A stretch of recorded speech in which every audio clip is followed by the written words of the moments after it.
Hello there, and welcome to Murder Most British. I'm Zach. Hiya, welcome. I'm Rachel. Yeah, you are. You're so funny. I've been looking forward to this all week. Can't wait. I always look forward to doing our recording, ready for our next released episodes. Oh yeah, and this one is, it's pretty brutal. Yeah, buckle up for this one. Well, before we begin, just a small request from us. If you enjoy listening to our true crime stories, please give us a like, a follow, and a 5-star rating. It takes like 30 seconds at most. Don't cost you anything. Yeah, it really helps us out. And also you can follow us on Instagram and TikTok at Murder Most British and on Facebook at MMB Podcast. You can also join us in the public crypt chat, which is our free Discord channel, where you can talk about cases, share theories, and read the latest news from the archive. Your support helps the archive grow and ensures no story is ever forgotten. Also, this episode contains detailed discussions of abduction, prolonged captivity, torture, and murder. Some descriptions of violence and abuse are explicit and may be distressing, so listener discretion is strongly advised. Now let's get stuck into this case.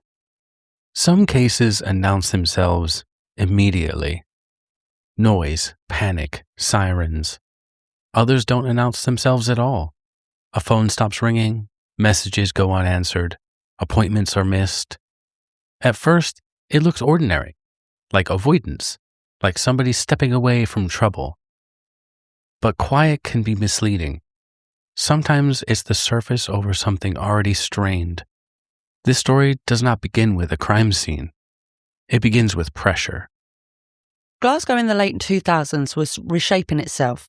New apartment blocks tower in the riverbanks, old streets caught between demolition and revival. The city was selling a future made of glass and steel, while still carrying the muscle memory of harder decades. It was a place where ambition didn't need pedigree, only nerve, where confidence could move faster than proof, where just looking successful was often enough to be treated as successful. Isn't that like fake it till you make it? Pretty much. That's what I thought. You project, I think everybody does to an extent, projects, the best of themselves in some way or another. But I think, deep down, when you get really close to somebody, you do see. Yeah. It's just like, there's some cracks there. It's not always as it seems. Yeah. Well, Lynda Spence, a 27-year-old woman from Glasgow, learned how to maneuver through that space. Before she began presenting herself as a success, her financial situation was a little bit precarious. In December of 2008, Lynda declared bankruptcy, with debts just under £40,000. When those debts were written off around a year later, she was given a clean slate, on paper at least. Well, that restart was made possible by money released after the sale of her late grandmother's bungalow, which entered the family and benefited Lynda directly. It allowed her to clear old ground and begin again. Soon after, she set up what she would describe as a mortgage and lettings business in Glasgow, operating under the name Fraser Properties. Well, at least you applied that money into doing something instead of just going out and blowing it on stupid, dumb stuff. She's like, hey, you know what? Yeah. I'm back to where I should be. I made a mistake before with some money, and now I'm like, okay, I got this money. I'm gonna apply it into a properties company and hopefully make something, great. So that's really good.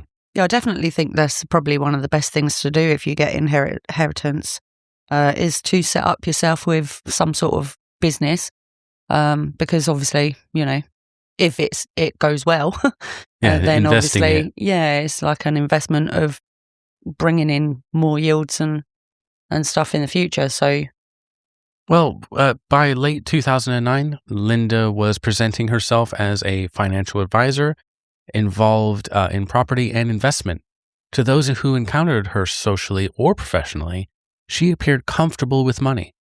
Friends would later recall her ordering 300-pound bottles of Cristal champagne on nights out.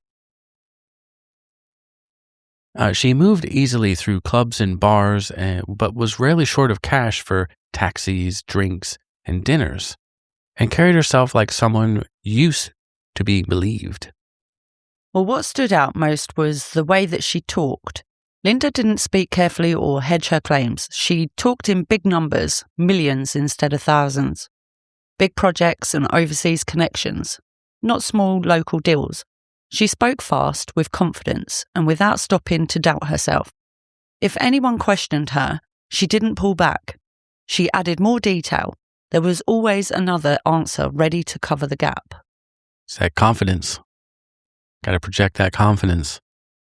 Yeah, I think if, you talk to anybody, if they come across as knowing what they're talking about, there's no falter in, or stumbling in what they're saying, then you're likely to believe what they're saying. So, you're like, I believe you, bro. I can see that. Take them on face value, don't you, to be fair? Yeah.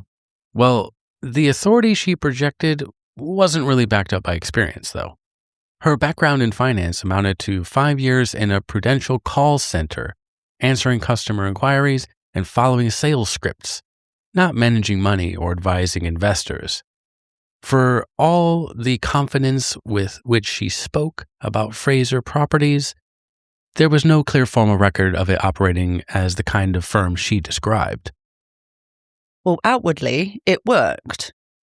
She dressed well, she drove expensive cars, she entertained generously. To those around her, she looked like someone who had landed on her feet.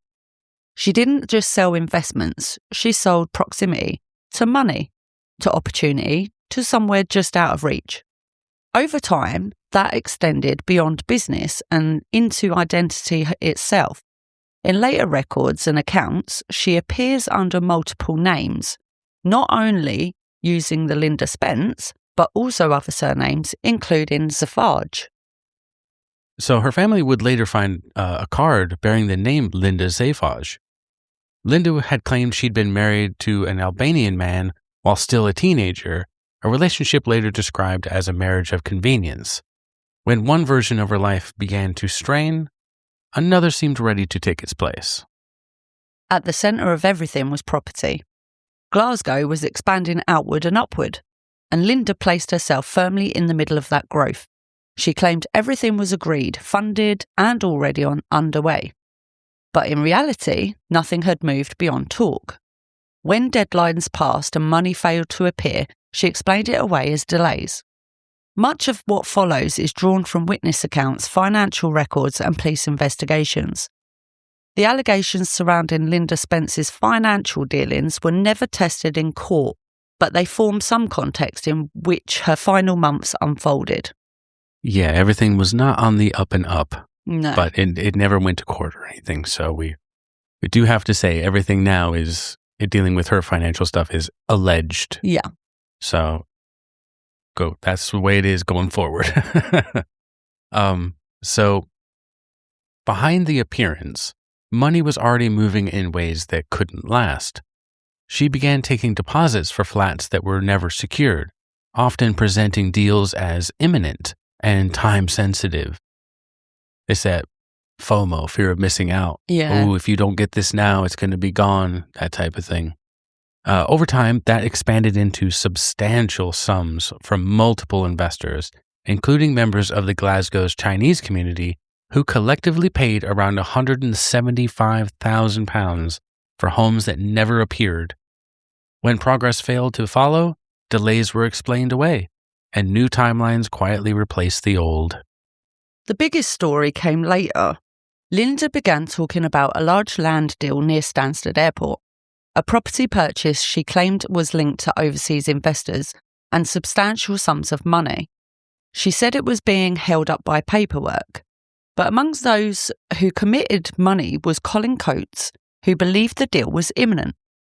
For him, it seemed to explain everything: the money she appeared to have, the money she still needed, and why no returns had arrived. So people invested because the story made sense in context. Airports were expanding, property was booming, international money was flowing, and Lynda sounded like someone with access, someone who knew how to operate between those worlds. But months passed, and nothing concrete emerged. Dates slipped, timelines softened, details shifted. The deal was always so close. always nearly resolved, always waiting for that one final piece. As investors' beliefs begin to thin, another layer was introduced. They were told they would be repaid not in cash, but through Danish government bearer bonds, high-value instruments said to belong to whoever physically held them. There were no names attached, no obvious paper trail. They were described as secure and untaxed. They looked official. They felt authoritative. They became reassurance, proof that the money existed and that the delays were procedural, not terminal. And this sounds like some spy thriller, like financial spy thriller with, you got Danish bearer bonds. Like, you just hear about that, like, from TV and shit. But then if there's people, are quite naive to and don't understand the world of, how property is, if they're just going to somebody that they think is knowledgeable and all this stuff, they're not going to think any different to all this, like, bond stuff and, And that's the thing with, like you said, with the bonds, it's whoever holds it owns it. It doesn't have anybody's name on it, none of that. Yeah. So you just like, here you go. I don't have to sign it over to you. I don't have to prove. I just hand it to you. Well, I'm a very skeptical person, so I'd think, this seems a bit fishy. Well, for a time, that was enough. The bonds bought time, and they bought silence. But when attempts were made to have them authenticated, including a trip to the United States, the illusion collapsed almost immediately. Banks would not recognize them. The documents were exposed as crude and worthless. U.S. authorities expressed an interest to speaking to Lynda about the bonds, but before that could happen, she returned to Scotland. And with that, the last remaining explanation fell away. Well, by early 2011, the consequences were no longer theoretical. Several people believed they were owed large sums of money they could not afford to lose. These weren't casual investments. For some, the funds represented savings. For others, borrowed capital. The tone of communication shifted. Messages became angry, then threatening. Reassurance was no longer enough. Yeah, this wasn't just a couple £100. This was tens of thousands. That's a lot to lose. You expect results, within a certain time frame, don't you? There's only so much you can long something out without starting to question. Yeah, if I've what invested, the hell is going on? If I've invested like $50,000 with somebody in something, I need updates. I need, hey, what's going on with it? And there's a lot of money to lose. Definitely. Oh yeah. Well, in Glasgow, unresolved debts rarely remain abstract for long. They become personal. They accumulate memory. By now, the sense that Lynda Spence could simply move on to a new story or a new group of believers was fading. Too many people knew her name, and too many promises had been made and not kept. And yet, in other parts of her life, things remained ordinary. Lynda stayed in close contact with her family, particularly her mother. Calls and texts were frequent. She visited regularly. To her parents, she was still their daughter, someone who took her mum shopping, who joked, who stayed connected, and was just an overall normal relationship with the parents. Yep. She's just keeping that other side hidden away a little bit there. But what makes this period so unsettling is the double life she was living. On one level, Lynda was maintaining the routines of everyday life. On another, she was surrounded by unpaid debts, exposed deceptions, and people who felt humiliated, angry, and desperate to recover the money they believed was owed to them. In April 2011, her options were narrowing fast. The Stansted deal that she had spoken about was no longer credible. The bonds had been exposed as worthless. The money was drying up. The explanations had run out. Spring had arrived in Glasgow. The smell of blossom on the trees, sunbreaking making the evenings lighter. On the 13th of April 2011, Lynda Spence visited her parents. It was her mother's birthday. But after that visit, the calls stopped. The messages went unanswered, and the silence that followed was not normal. On Thursday, the 14th of April 2011, Lynda Spence was taken. At some point that day, in the Broomhill area of Glasgow, she was forced into a car. This was not a meeting that escalated. It was not a misunderstanding. It was a planned abduction. Whatever was said or promised beforehand no longer mattered once she was physically overpowered and removed from the street. Damn. That'd be scary as fuck. Well, from there, they drove southwest, out of Glasgow and into North Ayrshire. The destination was a flat on Meadowfoot Road in West Kilbride, a quiet residential street far from the crowds and visibility of the city. It took her from noise into isolation, from witnesses into privacy. This was not by chance or convenience. It was a calculated move to a place where she could be controlled, unseen and unheard. Waiting at the flat were David Parker and Paul Smith, the men who lived there and had agreed to let it be used. So when the abductors, Colin Coates and Philip Wade, arrived with Lynda, she was taken straight upstairs to the attic, a small enclosed space with limited room to move, where she was kept under control. What followed was not improvised. Philip Wade arrived with a bag that functioned as a torture kit, tape, gloves and tools, including garden loppers, selected to restrain and injure her. The bag was taken into the room and kept there.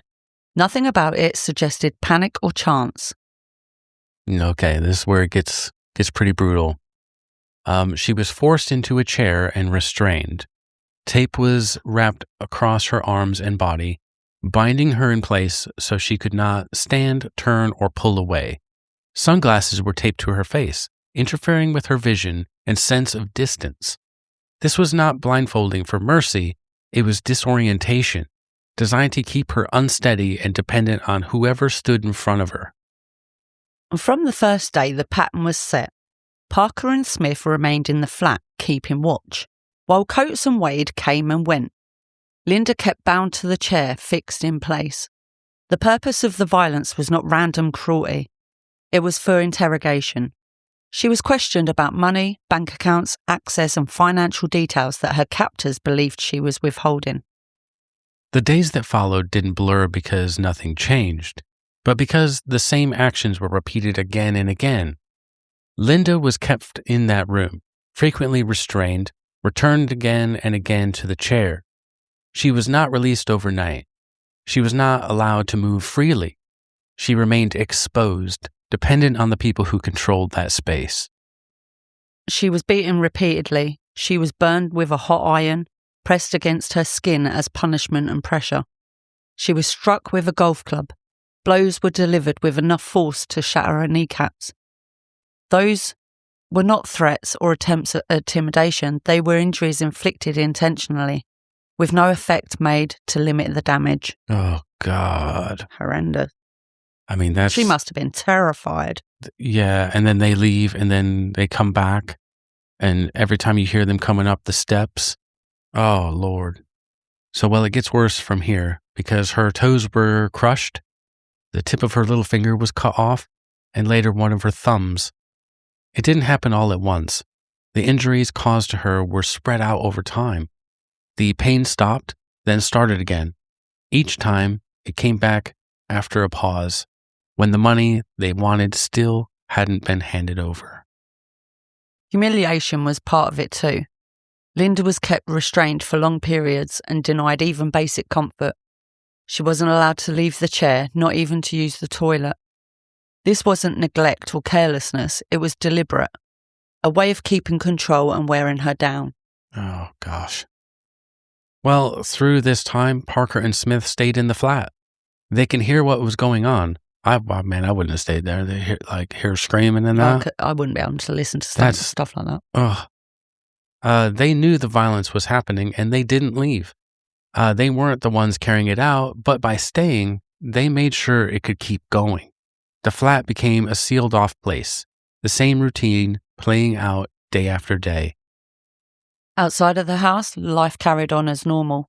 Meadowfoot Road looked the same as it always did. Cars passed, curtains opened and closed. Inside, the home felt different. The same ceiling, the same walls, the same chair, and the same dread, waiting for footsteps to come back up the stairs. Well, after about 13 days, something changed. Parker and Smith were dismissed by Coates and Wade, who told them simply, quote, "Yous can go." The men who had been watching were gone, and the flat was left to those at the center of it. What came next wasn't sudden. It was the end point of a stretch of violence that had already gone farther than it should have. After nearly 2 weeks of captivity, abuse, and injury, Lynda Spence was killed. The violence didn't stop because anyone held back. It stopped because there was nothing left to take. After Lynda was killed, her body was dismembered in an attempt to make it disappear. The flat fell quiet, furniture was still in place. The room looked ordinary. But outside, the street carried on as normal. Inside, something irreversible had already been done. The investigation began with what wasn't there rather than what was found. In mid-April of 2011, the routines that shaped Lynda's life abruptly stopped making sense. Phone calls went unanswered, messages left unread. The last confirmed sighting of Lynda was on the 13th of April, when she visited her parents. After that, contact stopped completely. At first, her parents waited, expecting a delayed call or a message explaining the silence. But days passed, then weeks, with no word at all. This wasn't normal for Lynda. She had always stayed in close regular contact with her family, and especially her mother. By the 13th of May, a full month after she had last been seen, concern had turned into fear.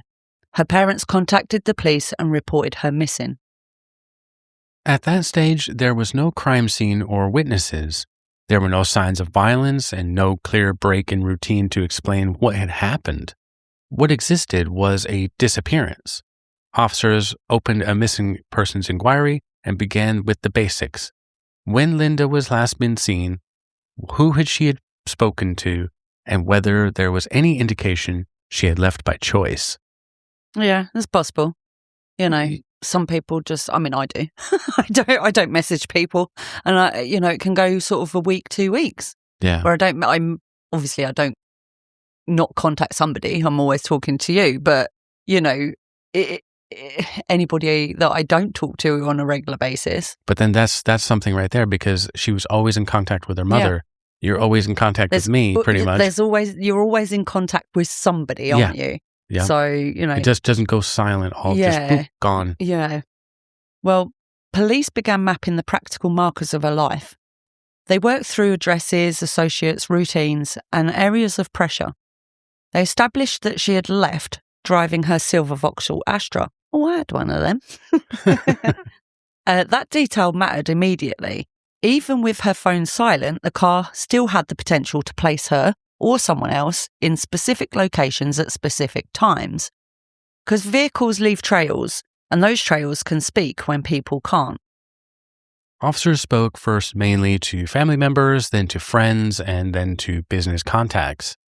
What emerged quickly was that Lynda's life had been under significant strain in the weeks before she disappeared. Several people believed she owed them large sums of money. Some of those communications had grown aggressive and openly threatening.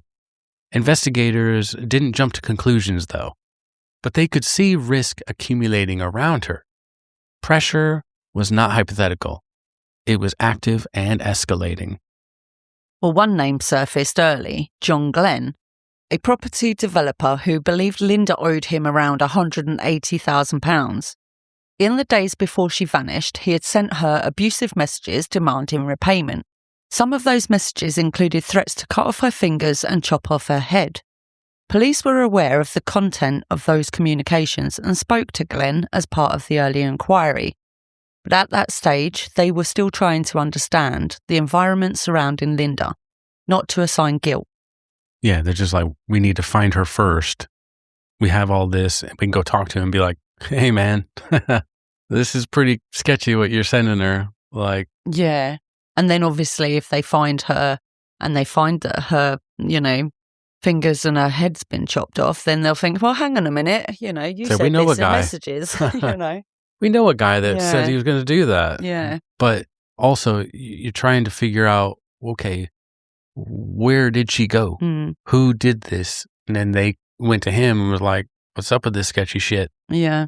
But they also have And to that's follow the thing, other leads. that, obviously people can make threats and be threatening with their words, but it's whether or not they follow through with things. So, people get angry, people say things. Oh yeah. If someone took everybody's going to act on everything they say. Well, if someone took 180,000 pounds from me and they had nothing to show for it, I'd be like, hey man, where's my fucking money? Yeah. That's anybody would have that reaction to being like, if you don't give me my money, I'm going to beat your ass. And it escalates from there.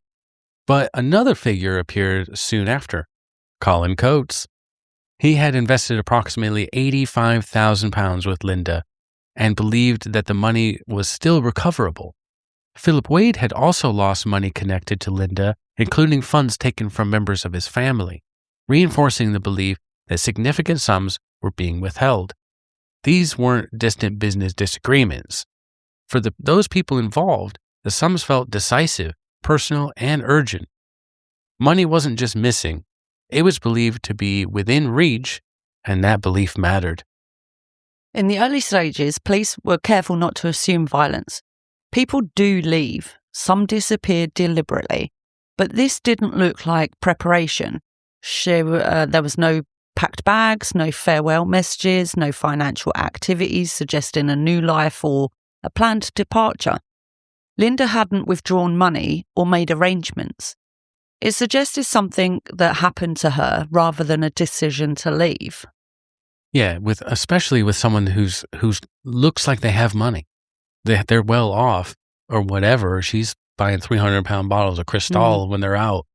You would think, hey, if they're going to leave somewhere, they're going to take out some money, or there's going to be... There'll be some sort of trail of where they've headed, or, any plans that they've got in the making. So, for there to not be any movement with her banking, things like that, of course, banking. It's going to really get your brain thinking, well, hang on a minute, something must have happened. Yeah, and if they go to her house and all her bags are there and her clothes are, and there's nothing gone, it's like, well, don't think she went, to Spain for a holiday or anything. Plan to leave and go anywhere. Yeah. Well, as the days passed without any contact, police escalated the search. A national appeal was launched. Lynda's parents appeared publicly, asking her to get in touch if she was safe and urging anyone with information to come forward. The appeal was framed as urgent but not criminal. Officers needed sightings. They needed movement. They needed something, anything, to puncture the silence, but nothing did. Behind the scenes, the investigation widened. Phone records were requested. Financial activity was examined. Lynda's life was complicated. She used more than one phone, held multiple accounts, and told different versions of her story. And that made it harder for police to see a clear picture. As officers worked through the volume of material, the inquiry began to slow. Then, one development changed everything. Well, Lynda's mobile phone was handed in after being found in a wheelie bin outside a sandwich shop in Kilbirnie. That is so much luck right there that someone was like, hey, a phone. Yeah. Wow, that is a miracle. I mean, I don't look in the bin when I go and put something in it. Yeah. So, just a random wheelie really bin lucky. Next to a sandwich shop. You're not digging around and, but it must have been the owner or something. But it was like, hey, let's fish this phone out and see what it is. But it wasn't near her home. It wasn't near her parents. It wasn't anywhere she had a clear reason to be. Police indicated that the phone had not been recently used by Lynda herself. Whoever discarded it had made a decision, one that made the idea of voluntary disappearance increasingly difficult to sustain. From that point on, the investigation shifted. Specialist detectives were brought in, and the focus moved from locating Lynda to understanding what had happened to her. What had begun as a missing person inquiry started to take on the shape of a serious crime investigation. Even though there was no body and no confirmed crime scene, the absence of her itself was now being treated as evidence. Yep. It kind of starts piecing together and you're like, uh-oh, this is not looking good. Yeah. You hope for the best that she just took off for a couple weeks or whatever on a holiday or something. But with this starting to piece together, it's not looking good. No, it starts to lead the investigation in a different direction for sure. So attention turned to movement as well. Automatic number plate recognition data showed Lynda's silver Vauxhall Astra traveling through North Ayrshire in the days after she disappeared. That information was cross-referenced with mobile phone records. On the 20th of April, the Astra was captured by ANPR cameras on the A77. Within roughly a minute, phone data placed Philip Wade in the same area, with records for Colin Coates also consistent with him being nearby. Lynda had last been seen on the 13th of April. Her car moving alongside their devices 6 days later strongly suggested it was under someone else's control. Months later, the pressure around unpaid money surfaced again, this time in a way that couldn't be dismissed. John Glenn told the police that during a meeting with Coates, he was threatened and shown a severed human thumb. Coates told him it belonged to Lynda Spence. It was the first time anyone outside the immediate group had been confronted with physical proof that something catastrophic had taken place. Glenn went straight to the police. Yeah, I would too. So would I. Someone shows me hey, a severed thumb. Someone showed me some human thumb and said that it was, I think you need to look at these people. Yeah, that is huge. Like it was good that he didn't just stay quiet or be intimidated. That he just was like, you know what? Screw the money. Screw all this shit. I'm going straight to the cops because this is crazy. And then also probably doesn't want to be, caught up in it. Yeah, basically. Because he had them threatening messages as well. So he's like, uh-oh. They find her and she's got missing thing. They're going to think it's me. So yeah, definitely. Well, that disclosure changed the direction of the case. Surveillance was authorized and covert recording equipment was deployed. Investigators were no longer trying to establish whether a crime had taken place. From that point on, the focus shifted to identifying those responsible and gathering proof that could stand up in court. Well, attention returned to a flat on Meadowfoot Road in West Kilbride. The address appeared repeatedly in movement data and communication records. It was linked not only to Colin Coates and Philip Wade, but also to the other two men, David Parker and Paul Smith. The pattern was too consistent to dismiss as coincidence. So when the police finally got there and searched the flat, much of it had been cleaned or altered. The flooring had been replaced, furniture had been removed, but not everything could be erased. Officers recovered a fingerprint belonging to Coates. In the bathroom, they found a small blood stain, and forensic testing confirmed it belonged to Lynda Spence.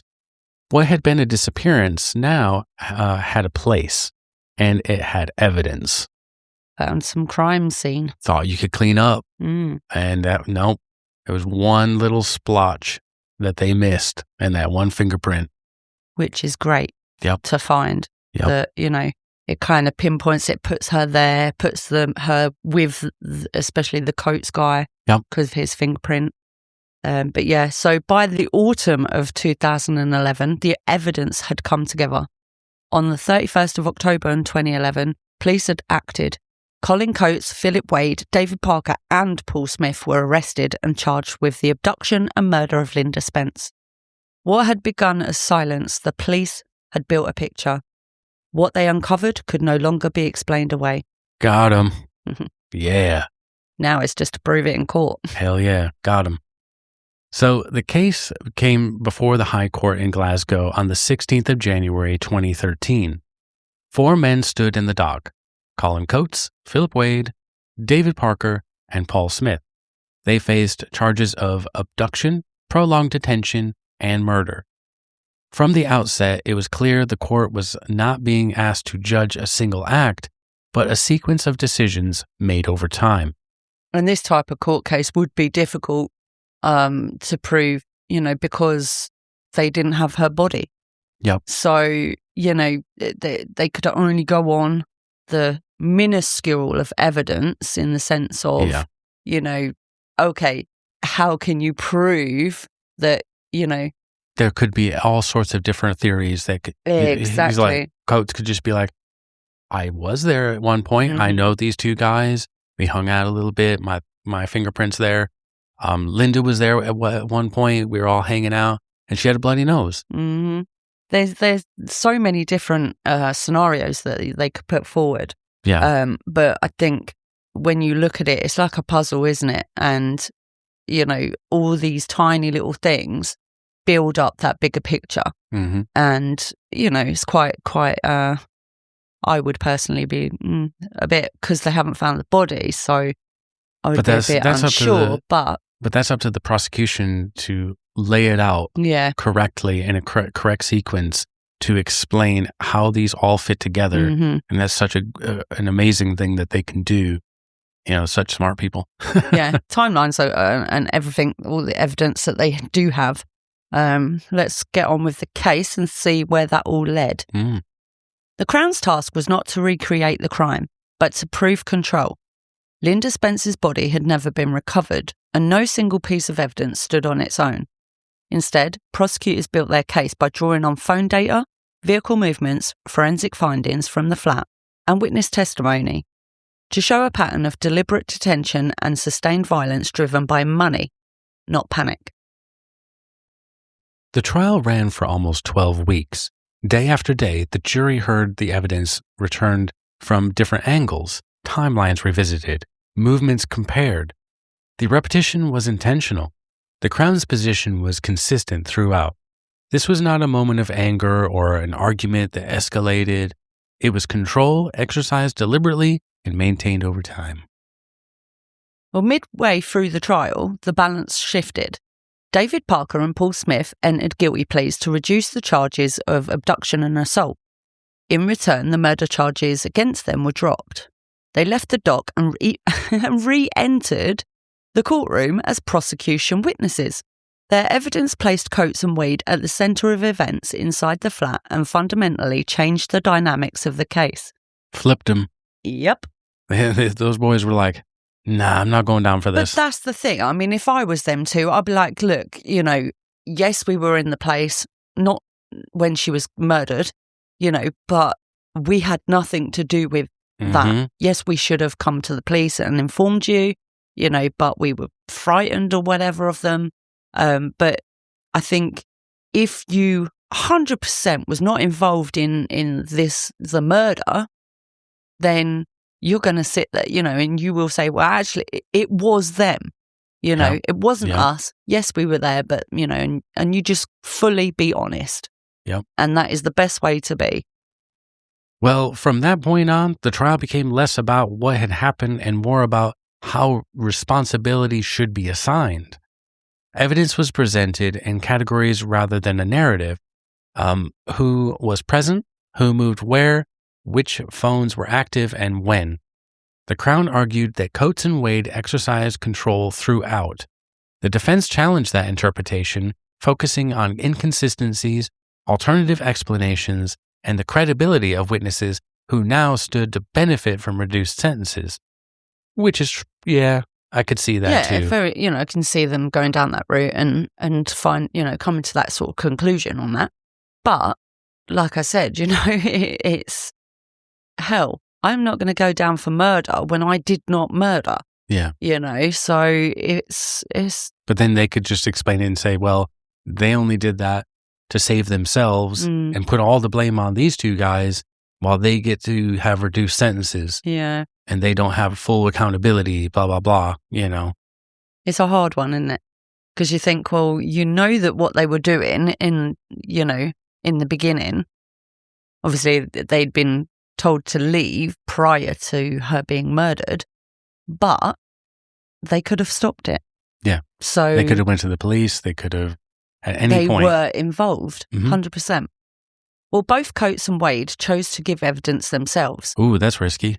Very risky. Oh, geez. Your attorney would be like, no. Don't do it. Yeah. Well, that decision placed their accounts directly before the jury. Each denied responsibility. Each rejected the Crown's version of events, insisting that Lynda had not been held against her will and that they were not responsible for her disappearance. Their testimony was weighed against weeks of evidence already heard. Well, when closing speeches ended, the jury retired and remained out for 5 days. When they returned, they found both Coates and Wade guilty of abducting, detaining, and murdering Lynda Spence. Sentencing followed. Both men received life in prison. The punishment part was set at 33 years for Coates and 30 years for Wade, reflecting the seriousness and the duration of the offences. In remarks reported at the time, the judge described Coates as the prime mover in the crime. Parker and Smith were each sentenced to 11 years in prison after pleading guilty to detaining Lynda against her will, assaulting her, and attempting to defeat the ends of justice. Yeah, I think, they were staring down the barrel of 30 years and thought, "No, I didn't do this, man. I'll take 11. In the years after the verdicts, the case did not fade away. For Lynda Spence's parents, James and Patricia, there was no moment where life returned to what it had been before. Justice had been delivered in court, but resolution never followed. What remains was endurance.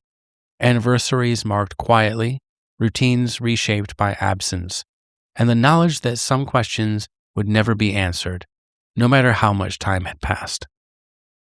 In a statement released after the trial, they spoke about the cruelty of what Lynda had endured and the impossibility of imagining her suffering.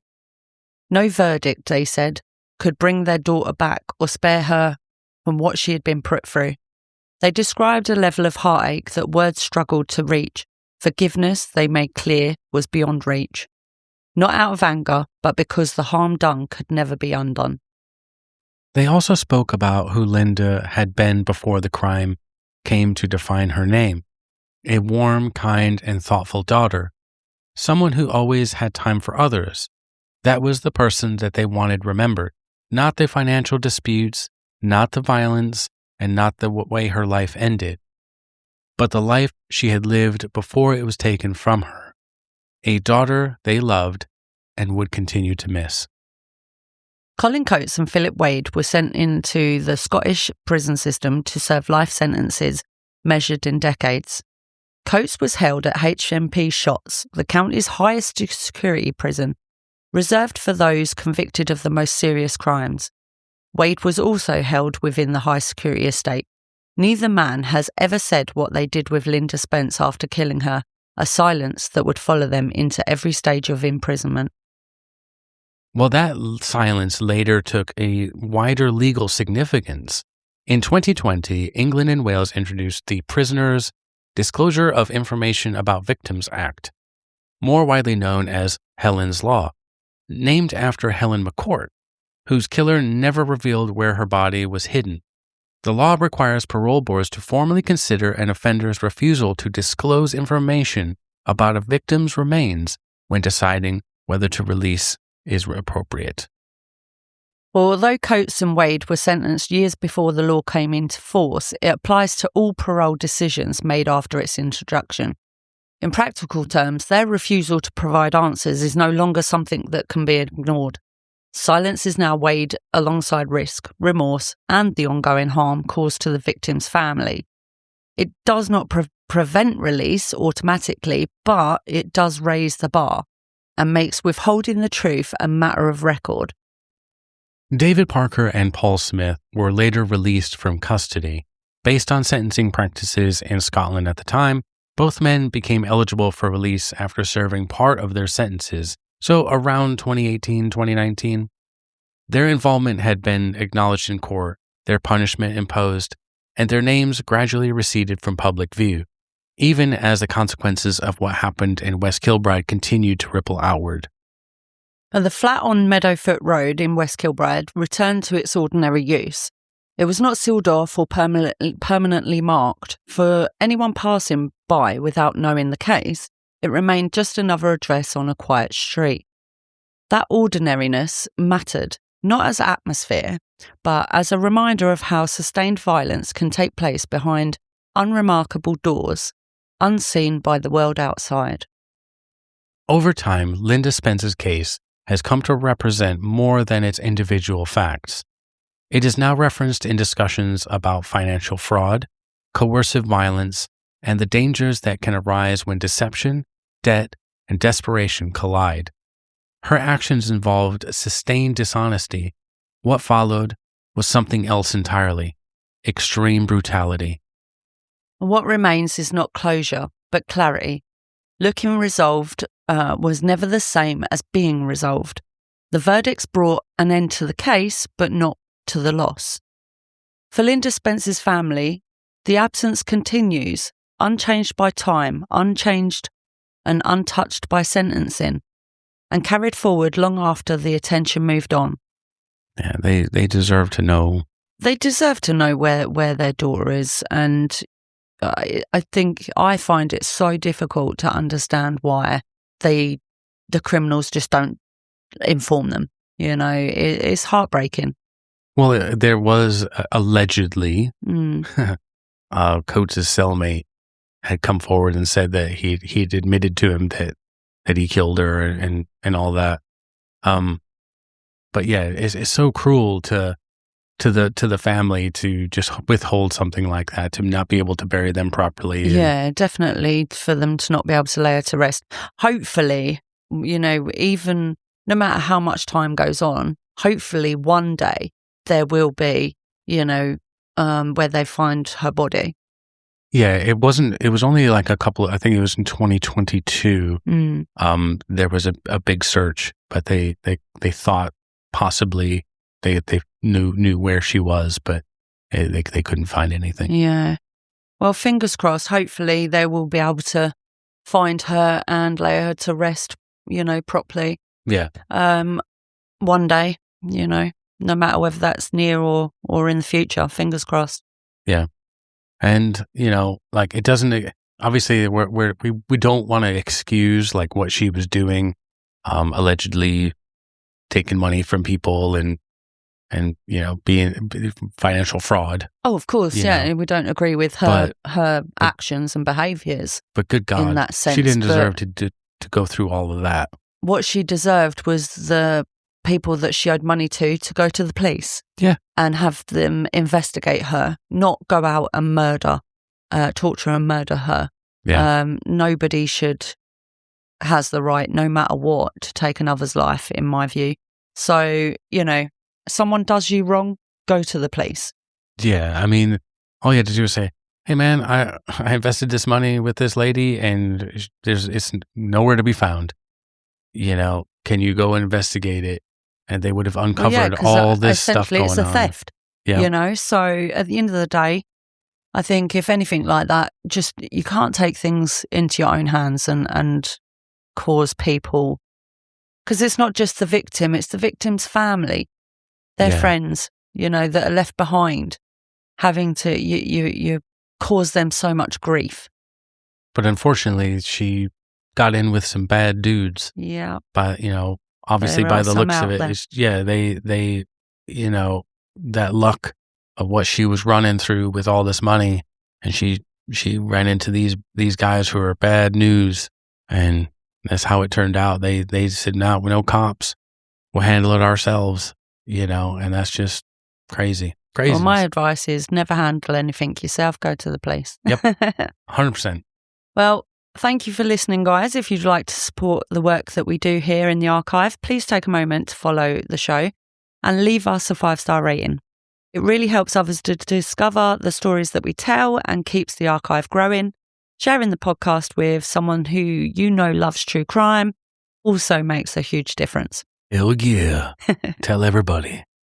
You can also follow us on TikTok and Instagram at MurderMostBritish and on Facebook at MMB Podcast. And if you'd like to come chat with us and other listeners, come join us on the public Crypt Chat and Discord. And it's a space where we can talk about cases and theories and get updates from the archive. Everything you need is socials, Discord, and more. All the links, it's in our link tree down below. So until next week, stay safe, stay curious. Take care.